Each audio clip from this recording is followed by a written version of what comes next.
The Olympics celebrate strength, speed, and glory, but hidden beneath the medals are stories the world wishes to forget. Deaths that happened under stadium lights and icy slopes, from runners collapsing mid-race to skiers dying before they ever competed. These tragedies reveal the darkest side of the Olympic dream. Have a look at these. Francisco Lazaro was only 21 when he lined up for the marathon at the 1912 Olympic Games in Stockholm. He came from Portugal, a carpenter by trade, and carried the hopes of his country on shoulders that were still very young. The day was hot, the kind of dry heat that clings to the skin and drains the body long before the mind accepts it. In an attempt to protect himself, he'd coated his upper body with a layer of wax. He believed it would shield him from sunburn, but the decision sealed his fate. The wax trapped his sweat, preventing his body from cooling as it needed to during a race that tested every ounce of his endurance. For much of the distance, he held his pace, but witnesses later said he looked pale and unsteady. Around the 13th kilometer, he collapsed, unable to rise again. He was carried away and treated, yet his body gave into the heat and the strain. Francisco Lazaro became the first athlete to die while competing in the modern Olympic Games. Knud Enemark Jensen was only 23 when he represented Denmark in the 1960 Olympic Games in Rome. The cycling event was held under brutal conditions, with the summer sun bearing down so heavily that even seasoned riders struggled to stay upright on the road. Teammates later said the heat felt unbearable and water stations were too far apart for the pace they were forced to keep. Jensen began to rock midway through the race. Witnesses recalled that he leaned to one side, then clutched the shoulder of a teammate in a desperate attempt to stay upright. Moments later, he collapsed onto the pavement, his body failing in full view of the others. Doctors rushed to him, but he never regained consciousness. In the days that followed, reports emerged suggesting that he'd taken amphetamines to keep his strength. Whether or not that alone caused his death, the mix of drugs and relentless heat proved more than his body could bear. The 1964 Winter Olympics in Innsbruck were meant to be a celebration of sport and skill on snow and ice. Yet, tragedy struck even before the games could begin. 19-year-old Ross Milne from Australia had travelled across the world with the excitement of competing in alpine skiing. During a training run, he lost control at high speed, veered off course, and struck a tree. His injuries were fatal. News of his death reached his fellow athletes just as the games were about to open. Only days later, another life was lost. Kazimierz Kieśkierpeki of Poland was preparing for the Olympic debut of luge, a sport already known for its danger. During a high-speed practice descent, he crashed violently and suffered wounds too severe to survive. The accident underlined the risks of a sport where precision and balance meant the difference between control and catastrophe. The deaths of Milne and Kieśkierpeki cast a heavy shadow over Innsbruck. Instead of only celebrating the arrival of new events and youthful competitors, the world was forced to confront the cost of pushing limits on untested courses. The Olympic Games in Munich during the summer of 1972 were planned as a bright and hopeful return for Germany, an attempt to show the world a new face after the dark years of war. The atmosphere was meant to be open and welcoming, but that openness would soon become a doorway to horror. At this moment, from ABC headquarters, just outside the Olympic Village in Munich, West Germany, the peace of what have been called the Serene Olympics was shattered just before dawn this morning, about 5 o'clock, when Arab terrorists, armed with submachine guns, faces blackened, a couple of them disguised as guards or as trash men in the Olympic Village, climbed the fence, went to the headquarters of the Israeli team, and immediately killed one man, Moshe Weinberg, a coach, 2 shots in the head.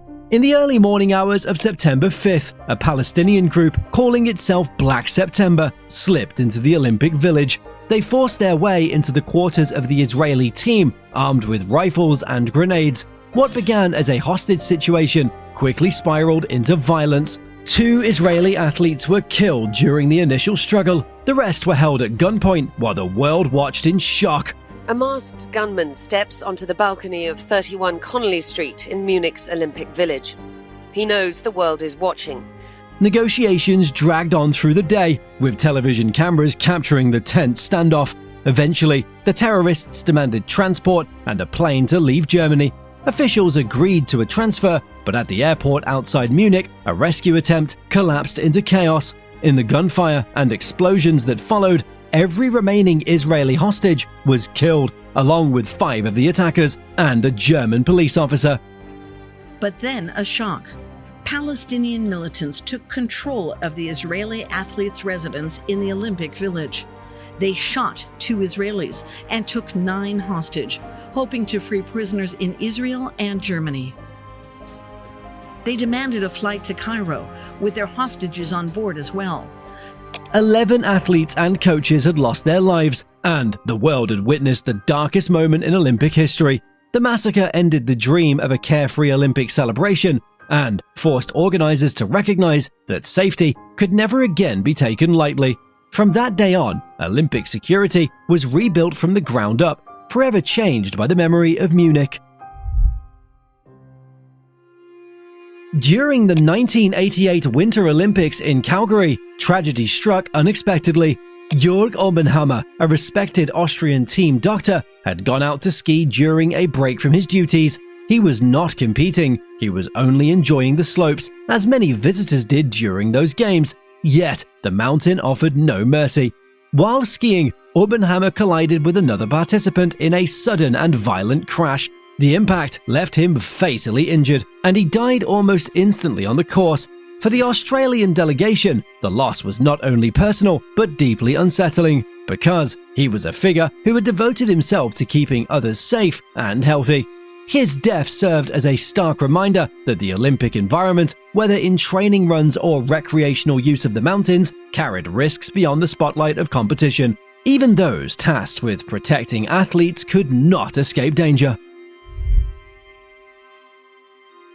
Nodar Komaritashvili was only 21 years old when he traveled from Georgia to Canada for the 2010 Winter Olympics. He had grown up dreaming of competing on the world's biggest stage, and for him, the luge track in Whistler represented that dream. Yet, just hours before the opening ceremony, the sport claimed his life in a way that stunned the entire world. During a practice run, Nodar reached speeds close to 90 miles per hour on the steep and unforgiving course. Near the bottom, he lost control, his sled veering wildly before he was thrown from the track with terrifying force. His body struck a steel pole beside the track, and he was killed instantly. The crash was captured on video, and within minutes, the footage spread across news channels and later across the internet. Viewers everywhere were horrified by how sudden and brutal the accident had been. For many, it was the first time they'd witnessed the actual danger of luge in such a raw way. The death of Nodar Komaritashvili cast a heavy shadow over Vancouver's games, forcing officials to re-examine track safety and reminding the world that behind the spectacle, athletes sometimes risk everything for their shot at glory. The Olympics have always drawn vast crowds, people gathering not just to cheer their nations, but to share in the energy of a global celebration. Yet, even spectators have faced deadly risks, and in some cases, the cost has been paid in blood. In 1996, the Games in Atlanta were rocked by violence when a pipe bomb exploded in Centennial Olympic Park. The blast tore through the crowd, killing 2 people and injuring more than 100 others. What was meant to be a space for music, culture, and joy became a scene of panic and fear. The bombing shattered the sense of safety at the Games and reminded the world that the Olympic stage could attract not only athletes, but those intent on harm. Nearly a century earlier, during the 1900 Games in Paris, spectators faced a different kind of danger. Events were poorly managed and safety standards were barely in place. Records speak of injuries in the crowd and even reports of deaths as competitors unfolded in chaotic and uncontrolled conditions. Together, these tragedies reveal that the Olympic spirit, while celebrated for its unity, have often been shadowed by moments where the very people who came to watch and support found themselves in mortal danger.